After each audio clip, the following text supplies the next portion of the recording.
রথ আসা মানেই মা আসছে।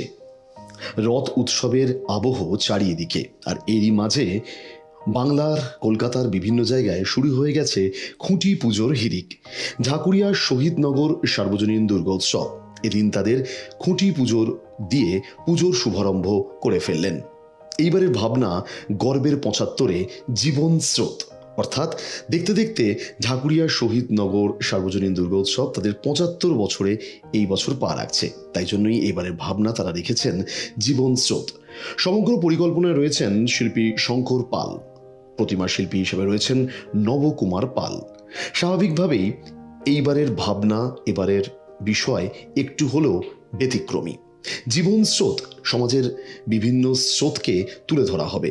জীবনের বিভিন্ন স্রোতকে তুলে ধরবেন ঢাকুরিয়া শহীদনগর সার্বজনীন দুর্গোৎসব কমিটির সদস্যরা। তারা আশাবাদী যে গর্বের ৭৫-এ সমগ্র দর্শনার্থীর এইবারের ভাবনা তাদের মন ছুঁয়ে যাবে।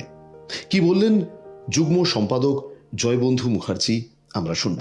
আমাদের শিল্পী এই জীবন স্রোত বলতে বোঝাতে চেয়েছেন যে এই যে প্রান্তিক মানুষরা যারা ট্রেনে করে আসে আমাদের বাড়িতে, আমাদেরকে সহযোগিতা করেন, যারা মহিলারা যারা ধরুন রান্না করে বাড়িতে, আমাদের বাড়িতে, শহরে ফ্ল্যাটে যারা কাজ করেন, তাদের যে মহিলাদের মধ্যে যে একটা মানে তাদের যে জীবনের স্রোত, তাদের মধ্যে দিয়ে আনা বয়ে বেড়ানো জীবনের স্রোত, তাদের মধ্যে মা দুর্গার প্রতিফলন ফুটিয়ে তোলাটাই আমাদের এবছরের থিম। এবং সেই থিমটা আমরা থিমের পুরোপুরি নামটা আমাদের ক্রমশ প্রকাশ্য, এটা আমরা আজকেই ডিসক্লোজ করবো না, এটা আমরা 15 আগস্ট ডিসক্লোজ করব। ৭৫ বছরের জীবন স্রোত সঙ্গে আর কি কি চমক থাকতে পারে গোটা আবহ? দেখুন, আমাদের পরিষ্কার এটার আমাদের পুরো পুজোটাই হচ্ছে পারিবারিক মেলবন্ধন। আমরা থিম পুজো করি, কিন্তু থিমের সঙ্গে সঙ্গে আমরা সামাজিক কাজকর্ম, সামাজিকভাবে একবদ্ধ হয়ে চলা, এককভাবে চলা, একসঙ্গে মিলেমিশে সবাই মিলে একসঙ্গে থাকা এবং পুজো করা। এবং আমরা চাই যে আমাদের এখানে আপনি আসবেন, একটা অন্যরকম পরিবেশ পাবেন। আপনি সন্ধ্যাবেলা একটা আড্ডার পরিবেশ পাবেন, ভিড় পাবেন, একদিকে যেরকম আড্ডা পাবেন, একদিকে লাইন দেখতে পাবেন, সারা রাত ধরে লাইন। এবং আমরা এই থিম পুজোতে 2-3 বছর ধরে আমরা আবির্ভাব করেছি। আমাদের ৭৫ বছরের পুজো, সাবেকি পুজোও কিন্তু আমাদের খুব বড় করে পুজো হতো।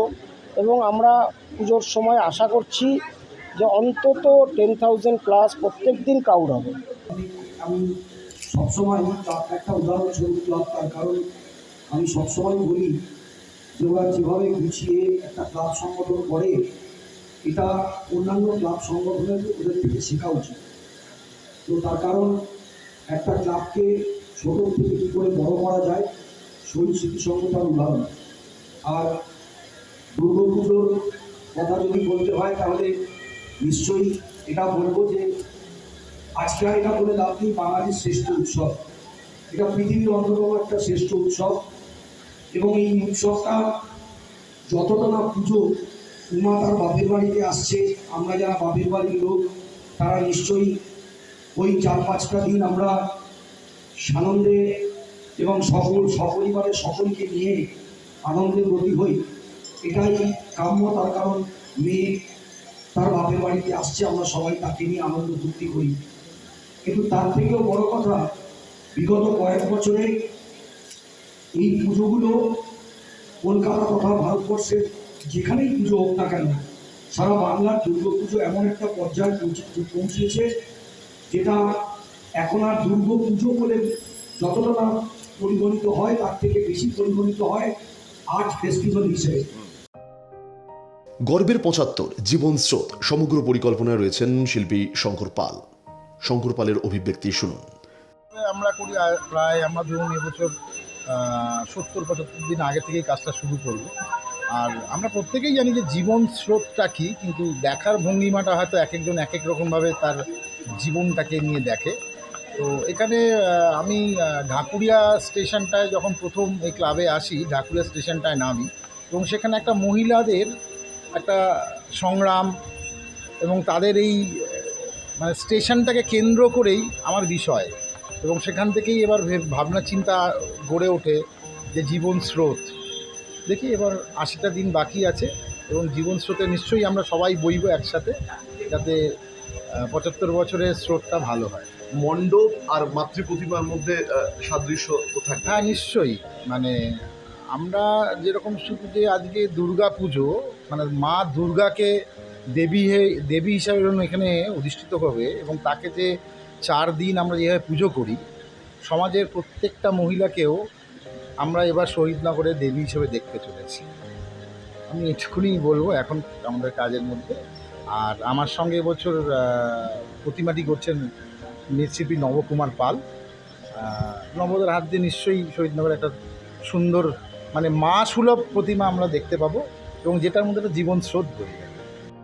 ঢাকুরিয়া শহীদনগর সার্বজনীন দুর্গোৎসবে হাজির হয়েছিলেন জনপ্রতিনিধিরাও। পৌরমাতাদের দায়িত্ব আছে সবার সাথে মেলবন্ধন করা, ওই দায়িত্বটা, এই সুযোগটা ছাড়া যায় না। এটা হচ্ছে একটা বড় আঙ্গিনা, যেখানে প্রত্যেকে শত্রু মিত্র সব এক জায়গায় হয়ে সেই কটা দিন মনুষ্যকে আনন্দ করে বেড়ায়। সেই সুযোগটা পৌরমাতা হিসেবে আমি নিতে চাই।